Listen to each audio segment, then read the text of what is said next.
It's the breeding season, and the trees are teeming with frogs. The female is with a male at the tip of a branch, perched above the paddy pool. She's building a nest by whipping up a giant ball of foam with her back legs. She lays hundreds of eggs inside.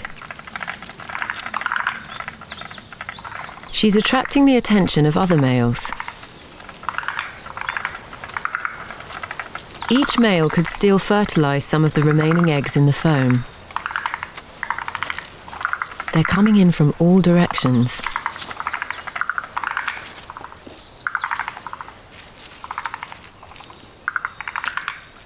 But the foam makes it hard to get to grips with the competition.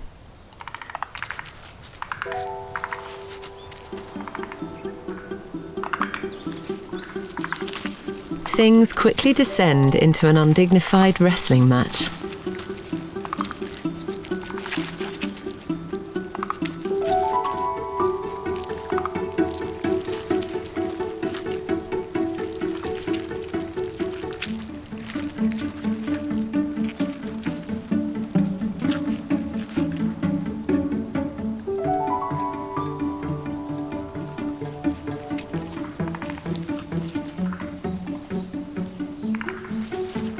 This male's work here is done.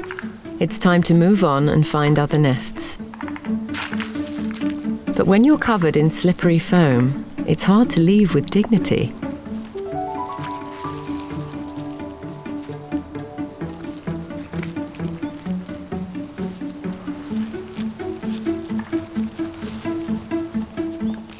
It's an unusual problem for a tree frog.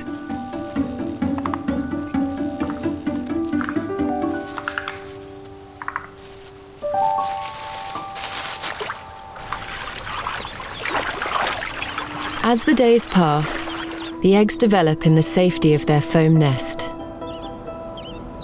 The temperature rises with the summer sun, and the foam ball dries to form a protective case. The tadpoles inside are still moist and 6 degrees cooler.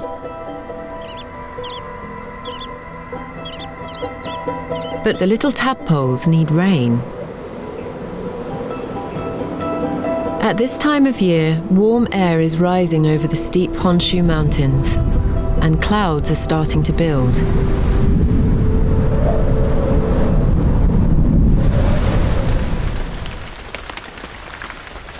The tree frogs have timed their nest building perfectly. After 20 days, conditions are just right, and the waiting is over.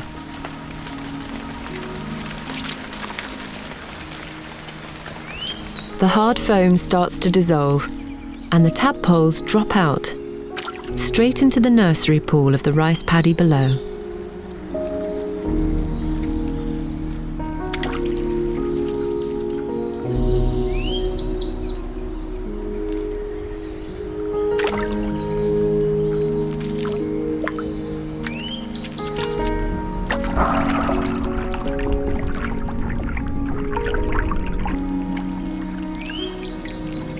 They feast on the remaining pieces of the nest, a final meal before they take their chances in the big wide world.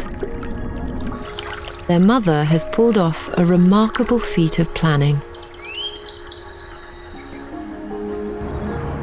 It's when animals leave the forest edge and move into farmland that the relationship with humans becomes less benevolent.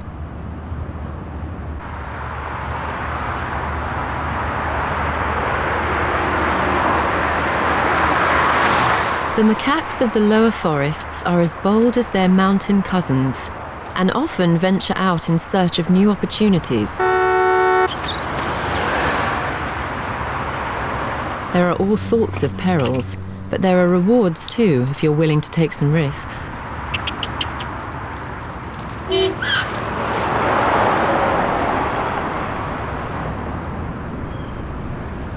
For over 100 years, people have been growing the finest fruit and vegetables on these warm, rich soils.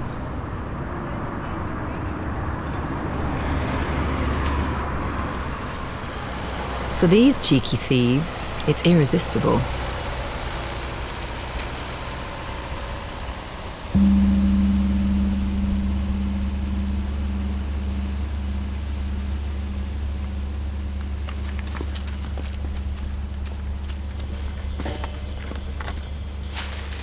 Growing perfect produce is a Japanese obsession, so the last thing people want is marauding macaques.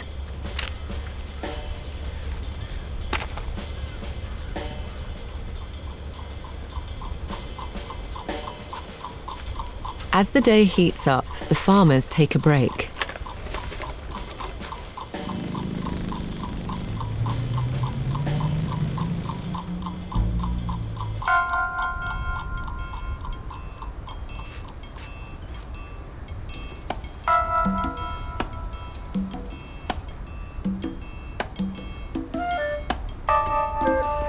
The coast is clear.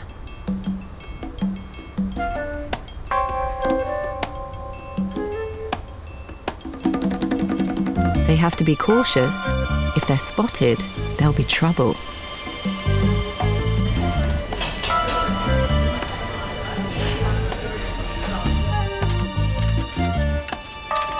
But every day they brave the electric fences.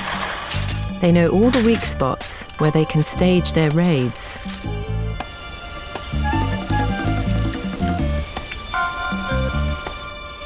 And they gorge themselves on the fruit of the farmers' labours.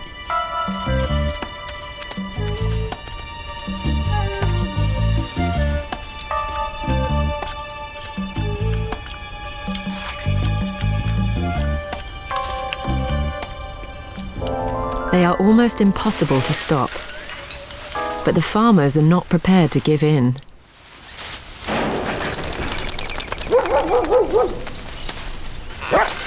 They bring out their secret weapon. Specially trained monkey dogs.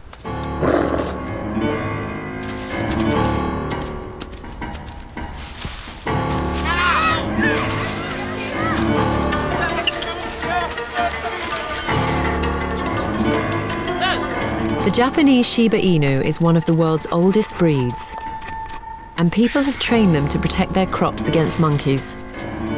There's even a Japanese saying that when people are fighting, they're like a dog and a monkey.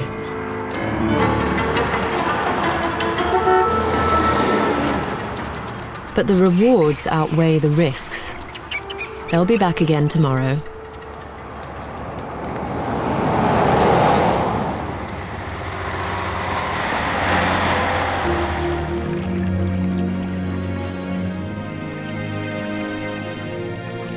It's only the warmth of the Kuroshio Current that allows coral to grow this far north in the Pacific Ocean.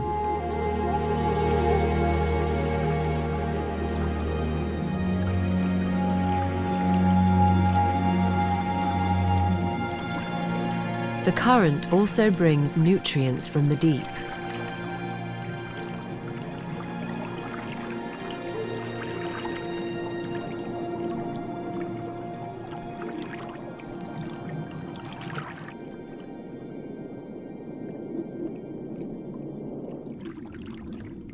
There's one very small resident who never strays far from the reef. He's a blue streak cleaner wrasse, and he leads a very busy life.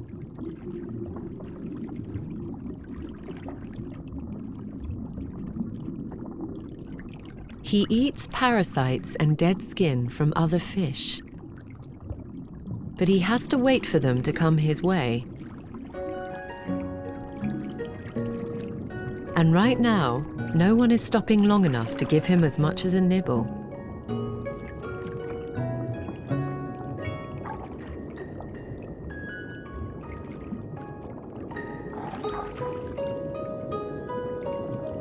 But then he spots something worth chasing. A batfish.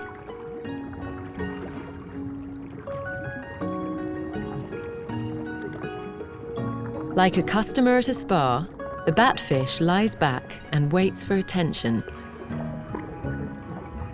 It opens its gills and the cleaner wrasse bustles in to begin the treatment.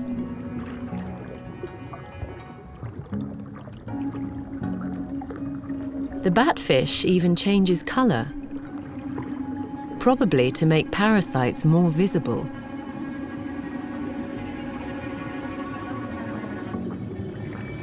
Someone else has arrived at the reef. The batfish is abandoned.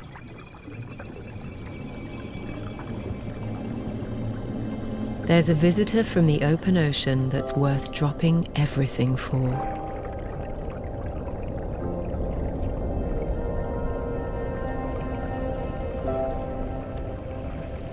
A manta ray, 2 meters long, has come back to a favorite stretch of reef.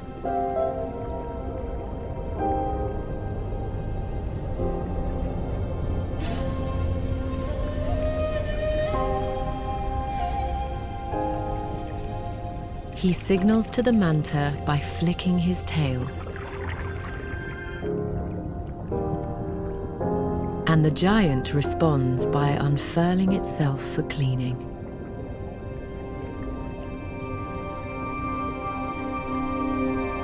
The manta keeps its feeding lobes rolled up while it swims.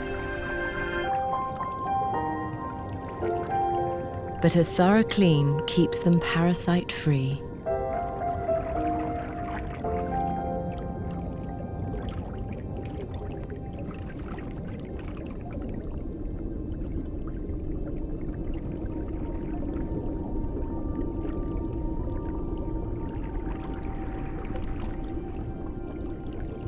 This enormous fish would never visit Japan if it wasn't for the warmth that bathes the island chain and the helpful services of this resourceful little wrasse.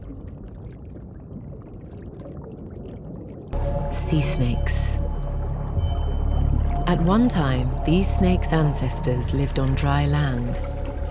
They must still visit the surface to breathe.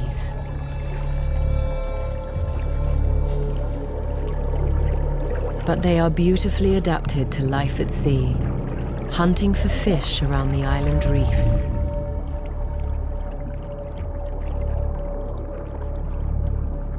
They have some of the most toxic venom of any animal, so they don't have many predators. But as they forage off the coast of one small island, their greatest nemesis is approaching.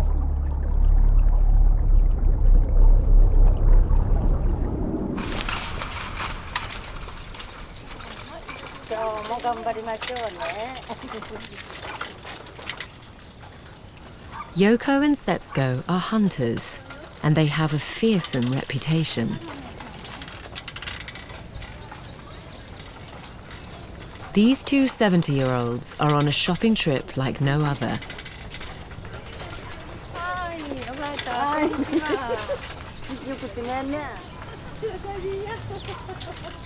Yoko and Setsuko live on the tiny island of Kudaka. It's only 4 kilometers across, and with limited space on land, the locals look to the sea to provide.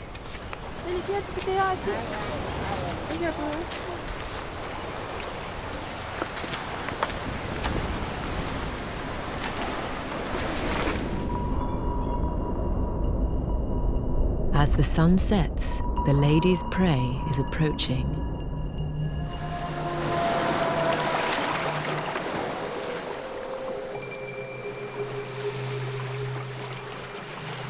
On certain summer nights, venomous sea snakes move towards the island and gather in coastal caves, looking for shelter and fresh water to drink.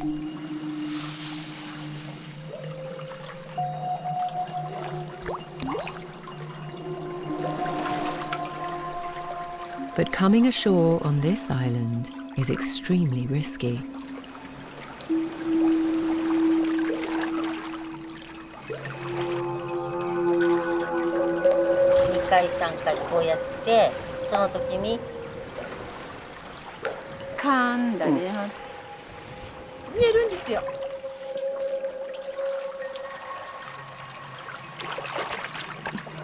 It takes some nerve to wade in with no protective clothing. Sea snake venom can be 10 times more powerful than a rattlesnake's.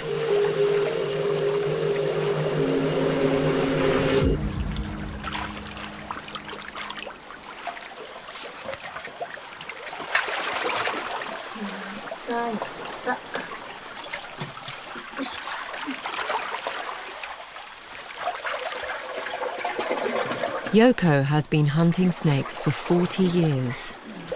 It's a skill that's been passed down the generations here for at least 5 centuries.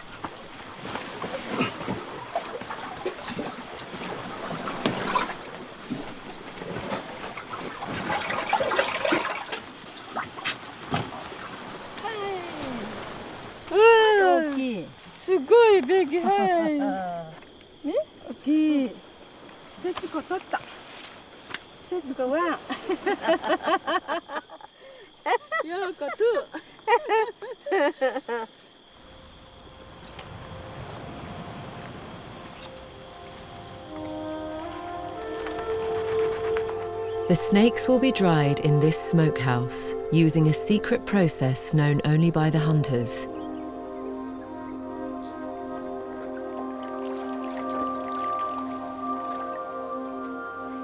Then they go into a special soup.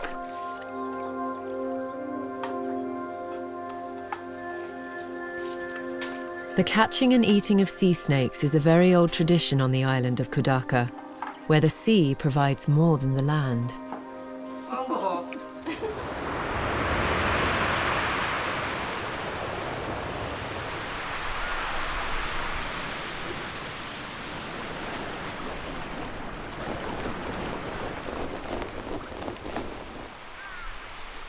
She needs to put food in the mouths of her 2 young cubs.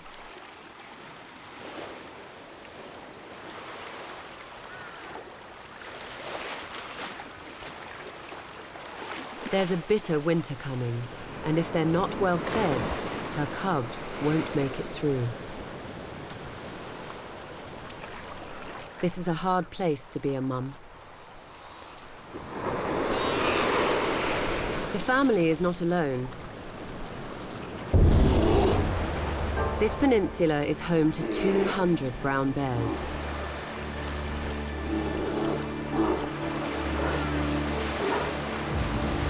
It's one of the most densely packed populations in the world.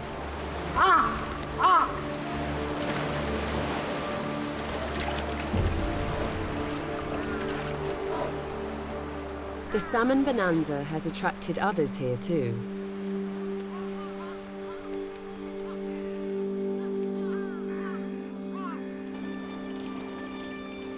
Nobody lives permanently in this remote part of Hokkaido.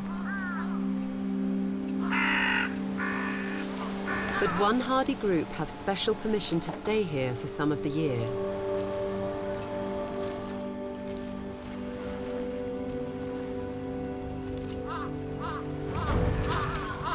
Hokkaido is Japan's 2nd largest island, but the harsh conditions mean it's home to only 4% of its people. Shiratoko is one of the loneliest corners, where you have to live close to the wild.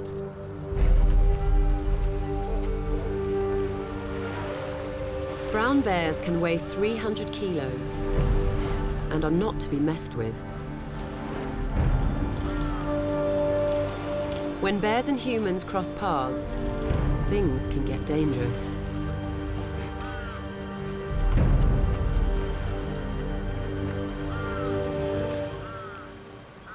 But here, something astonishing has happened.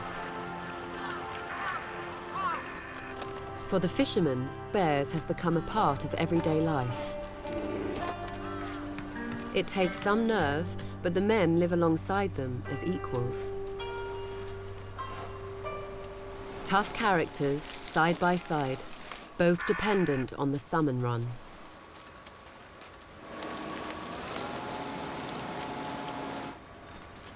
The mother bear knows what she's doing.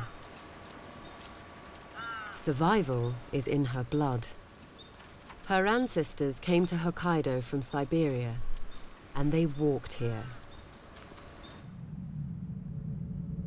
12,000 years ago, Hokkaido was joined to the Russian mainland. Siberian animals colonized it before the sea levels rose, turning Hokkaido into an island.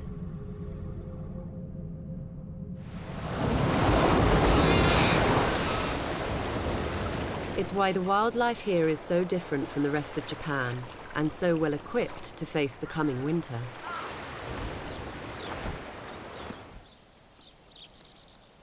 The sika deer have started creeping into the lush cultivated fields. It's a whole new world.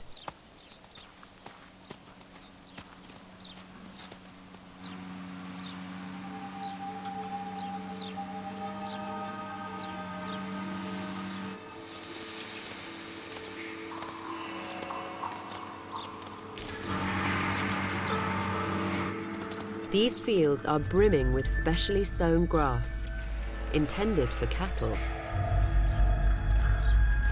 But this herd always seems to be one step ahead, helping themselves to the best grass before it can even be cut. Every year, deer can munch their way through over 30 million pounds worth of crops. But some farmers have developed a live and let live attitude.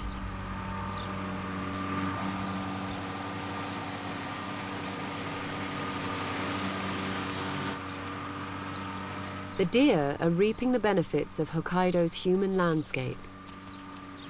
In a place like this, it pays to be adaptable.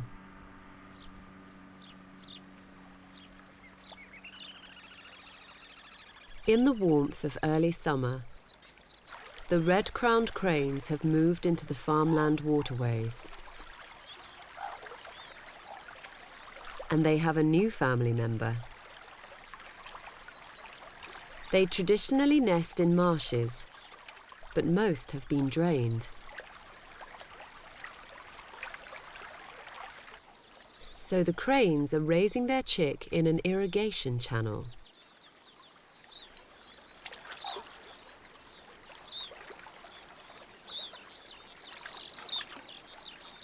All through the summer, the chick will be entirely dependent on its parents for food.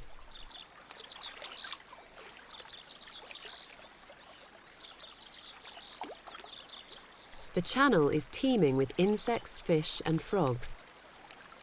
But the parents can barely keep up with their gangly offspring's appetite.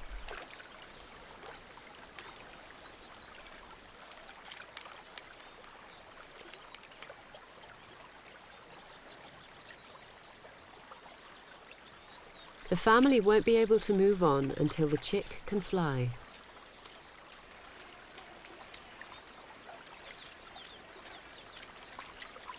In the meantime, they can't escape from surprise visitors.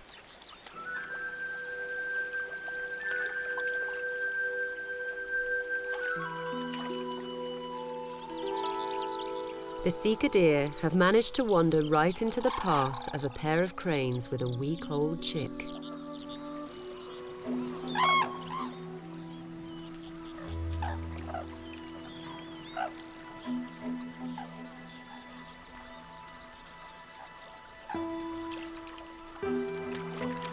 Mum and Dad work together to shepherd the chick to safety. And then a quick flash of the dagger-like beak to make sure the deer keep their distance.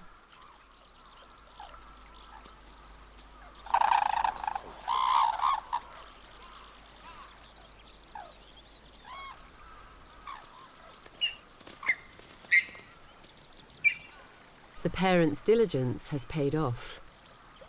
Their priority now is to feed their chick while times are good.